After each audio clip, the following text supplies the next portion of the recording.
Hello and welcome along to the Property Academy podcast by Urbis Partners. I'm your host, Steve McKnight. And I'm Andrew Nicol. And today on the show, we're talking about how fast do rents really go up here in New Zealand. Now, make sure you stick around for the next 15 minutes because we're going to talk about how fast rents increase in different areas around the country. How much could rents go up in the future? And also, can they really keep going up forever? Now, it's quite interesting because over the last 12 months, rents have pretty much flatlined. They went up 2.6%. But a lot of investors are finding it really, really tough. In fact, a net 20% of investors are saying it's actually really hard to find a good tenant compared to those who are saying, actually, it's really easy. So way more are saying it's pretty hard at the moment. But Andrew, what's happening with rents on the ground for individual investors? So you always hear the anecdotal stuff, but we own a property management company here at Urbis Partners, and across the country, we've got about 1,100 properties under management at the moment. And every Monday, we go through the properties that have gone onto the market, either because they're new listings or because their properties being re-let, and we have a look at what's been re-rented and how much the rent has increased by, or if it hasn't, or if it's reduced by an amount, and then we look at how long it's been vacant for as well. And so I've got the numbers here for properties that have been re-let in the last couple of weeks. So the week before last, we had 5 properties re-let, and 3 of those, they had no increase in rent whatsoever. 2 of them had an increase, one $10 a week and one $20 a week. And then if I look at the week before, every property, so all 6 of them, went up by either $10 or $20 for one of them. Yeah, and so what's quite interesting is there's a bit of a variety of experiences between different investors. So there are certainly some investors who will say, hey, look, at the moment, I can't increase my rent at all. In fact, we're just looking at Christchurch properties here. Christchurch property market's working, or rental market specifically, is operating a bit better than some of the larger cities like Auckland or Wellington City at the moment. And so some people will find that their rents are flat. I found that myself. Other people are seeing that there can be some increases. Now, of course, whether you get an increase or not really depends on, well, how much were you renting it for before? If you are under renting the market, or you're a little bit under market, it's easy to get an increase compared to if you were already at market. But there is a variety of experiences. Some people are like, sweet, I'm taking my rent from $480 a week to $500 a week. I feel really good about that. There's another property on Sumner Street in Spraydon, which is a suburb within Christchurch, that the rent hasn't changed. It's still at $550 when they took it out to market. But each of us will experience it a little bit differently. But it's also important to kind of recognize that year-on-year comparisons can be a little bit misleading. So if I look at TradeMe's data, and this is quite interesting for you guys watching this on YouTube because only property managers can see this. So at the moment in February, the average rent is $635 a week across the whole country, and that is up 1% year-on-year. In fact, for January, it was like $630 a week, and that was up, a couple of percent year on year. But since September last year, we've actually seen rents come back a bit. So in September last year, the average rent was $640 per week. That went down to $630, crept up by another $5 a week. But all I'm trying to say is don't just look at how rents are changing on a year-by-year basis. It also matters what's happening on a month-by-month basis. If you're looking at and seeing, properties online on TradeMe, and you're trying to say, okay, am I going to be able to get this rent as well if I'm going to have to re-tenant my property? So if I look at a different data set and I instead look at the Ministry of Housing and Urban Development's data, since February last year, rents have pretty much been flat. The median rent has been flat at $600 a week. It's come down by $5 a week since January last year, but then it's just been flat, $600 a week, $600 a week, $600 a week. Now, are they taking this data from, how are they getting this data? So the ministry gets its data by collecting all of the bonds. So you're a property investor, you've got to take a bond off your tenant, you go and lodge that with Tenancy Services, which is run by IMBI, Oh, it's actually MB data, not Ministry of Housing and Urban Development. And that's how they calculate that median rent. But I think to your point, if you look at a different data set, you'll get a slightly different answer. So if I was to look at tenancy services data, rents are up 2.6%. If I look at Stats NZ's data, rents are up, I think the last time I looked was up like 4%. If you look at TradeMe's data, rents are up by 1%. So you look at a different data set, you get a different answer. And that's why if you're reading articles on the Herald or Stuff, you'll often read different articles and they'll say rents are up by 1% this year. Then the next one says rents are up by 4% this year. And another one says rents are up by 2.5% this year. They're all right. They're just quoting different data. And so it's fair to say that it's a pretty bad market at the moment for renters, for landlords at least. But how much do rents usually go up? So if you look at it over the long term, generally speaking, rents will go up between 4.5% and 5.5% per year on average. Now, the on average part is the disclaimer, because when you use an average, 50% of the time it's going to be better than that, and 50% of the time it's going to be worse. And actually, if we look at this over the long term, it's actually more of a bell curve. And so if you look at, the times where rents don't go up very much, like kind of 0%, that happens 1 in 8 times, one out of 8 times, so about 12.7%. But again, if you're looking at the average, you think, okay, it's 4.5. Now, the problem is when we're in a market like this, a tough market, people automatically think the market's absolutely shot. We're never going to see that 4.5%. I think this is the new norm, and we fall into this bias that this is now what it's going to be forever. And when you're looking at your forecasting, it's hard to kind of imagine it going up again. But again, 50% of the time over the long term, it has. Well, one of the interesting things is that, roughly 1 in 8 times rents have been flat, no increase at all across New Zealand. But similarly, 10% of the time, rents have gone up somewhere between 6 and 6.5%, in a given year. And so this is where it kind of balances itself out.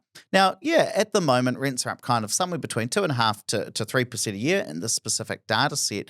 But that is kind of that historic under average. It's not like the rental increases will and do bounce around a lot. And so we just want to be in that mindset or not be in that mindset that, hey, this is what it's going to be like forever. Because just like around about 1% of the time, rents go up by 2.5% to 3% per year.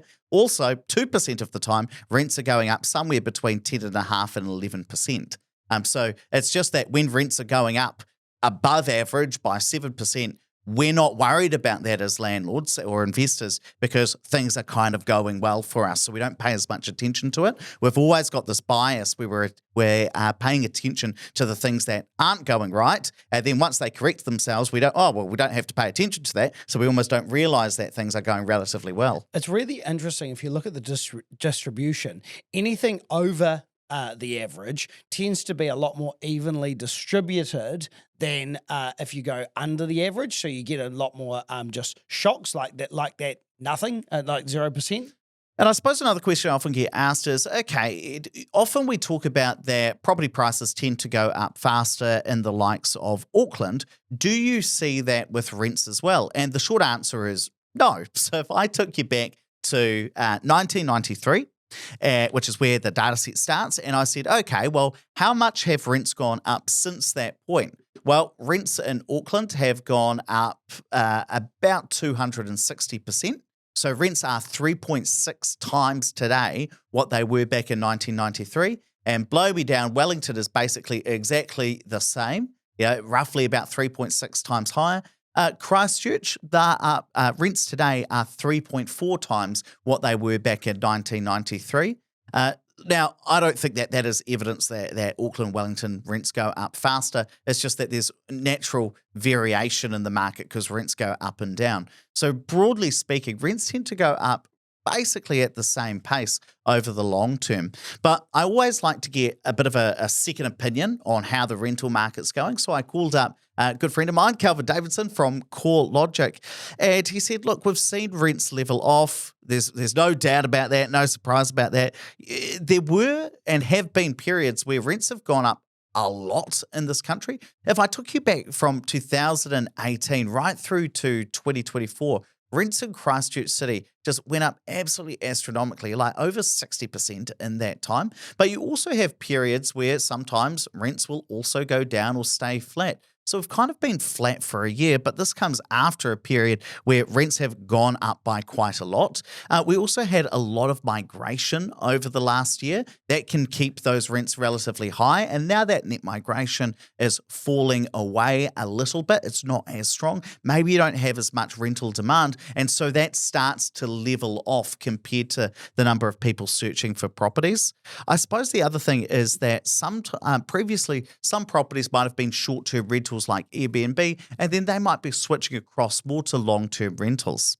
So, Andrew, in terms of how fast rents are going to go up in the future, what's your kind of best guess? So we spoke to the Ministry of Housing and Urban Development, and they said that rents tend to track in line with people's personal income, which makes sense because often we think, okay, well, surely rent would just go up by inflation. Well, that's probably not true. Generally speaking, rents go up at the same rate or the same pace that our personal incomes go up, which is kind of somewhere between 4 and 4.5% a year. That tends to be what it has been historically. And speaking to CoreLogic, they've pretty much found the same thing. So I do think using somewhere between a 4 and a 5%, somewhere in there, that's going to be true for the long term.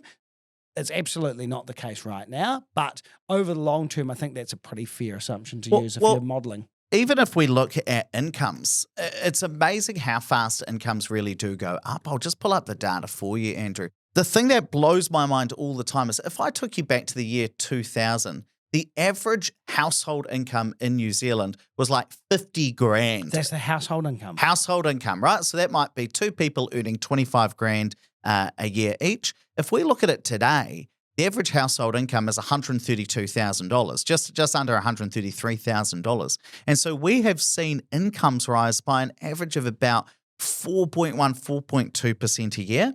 And I remember talking to one of our financial advisors, Derry, actually, and he said, well, hang on, Ed.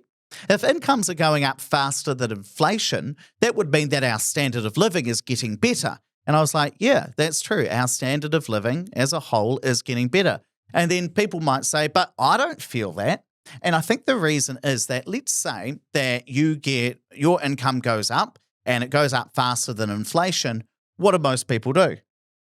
Borrow some more money, they upgrade their house. Maybe they upgrade their house, maybe they upgrade their car, maybe they send their kids to a slightly nicer school, or they spend more on clothes or dinners out or whatever it happens to be. Often our consumption takes up that extra income, so we don't necessarily feel like we're getting ahead. We're not putting that extra money into a savings account most of the time. Yeah, our material lifestyle is getting better, but because that happens slowly, you don't always recognize it. Similarly, when we average out everybody's household income, okay, the average will be going up relatively consistently because you're averaging out there's 2 million households in New Zealand, about 1.8 million or so.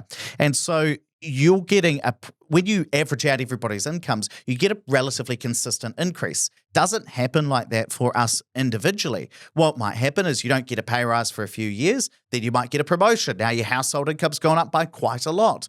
Okay, then you wait a few years, maybe you get a couple of pay rises there, and then you switch jobs, you move firms, and you get a bigger pay rise. Now your household income's gone up even further. So it can also come in fits and starts and not be as smooth as when you look at, okay, what's the average for the whole country?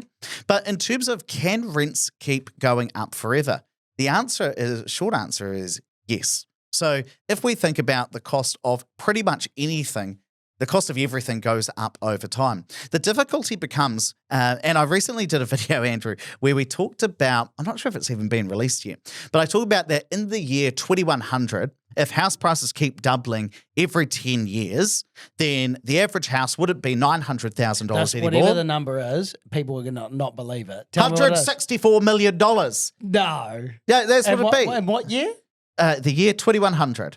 2100. I think it's $164 million as we got up to. Now, let me be clear. I'm not saying that the average house price is going to be $164 million by the year 2100. I go through all the reasons why that won't be the case in the video. But what's interesting is that the further out you project in terms of Like if I was to say, okay, rents go up by 4% per year every single year. Well, if that happens by the year 3000, the rent, the average rent's going to be $64 billion a week or something like that. I just made that number up. Yeah. But for your entertainment. And so the further out you project, the more kind of silly the numbers tend to look. Yes. But if I was sitting back in 1950 earning 3.5 cents an hour, I would look at today's income and be like, no, the average income in New Zealand's, the average household income's never going to be $133,000 a year. So I do understand that as you project further and further out and think, okay, what's the average rent or what's the average income going to be in 75 years' time, they will look silly compared to today. Just bear in mind that the cost of living is also doubling every 29 years. The average household income is kind of doubling every 18 years. Because of that, rents will continue to go up, and I kind of think they will go up forever, just like the cost of everything tends to go up forever. But one thing I want to mention is I got a great email from an investor in Wellington, and she said, look, it's really interesting here at Wellington. We've just listed a 2-bedroom house for rent. It was previously renting for $625 a week. We dropped that rent down to $600 a week because I was looking on Trade Me. Most of the properties are around that $600 a week mark. So we dropped the rent by $25 a week. Well, blow me down. They had 75 people hit them up within a week. What? They said, okay, we're going to take 20 of those people in for viewings. And they had 9 applications after just the first viewing. And so what the kind of takeaway for this investor was, look, it's not that our house is amazing. Like, it's 2 bedrooms. It's got a home office, but there's no car park. You've got to walk up 4 flights of stairs to get your furniture in there. So it must be a walk-up apartment. But as long as you meet the market in terms of price, well, you could still get people in. You can still find good tenants. I think that's the thing when I'm talking to property investors, just to keep in mind. I'm not saying everybody needs to drop their rent, but you do need to meet the market.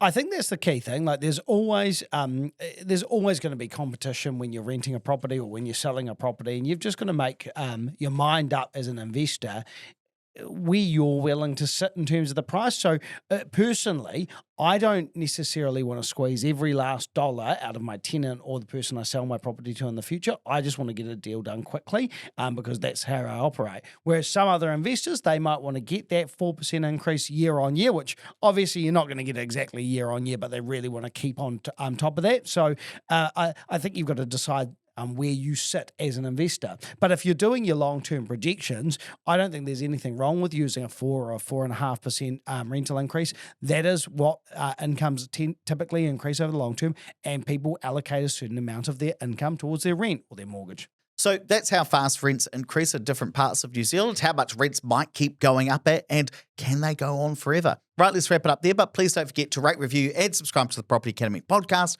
Really does help us get the message out to more people.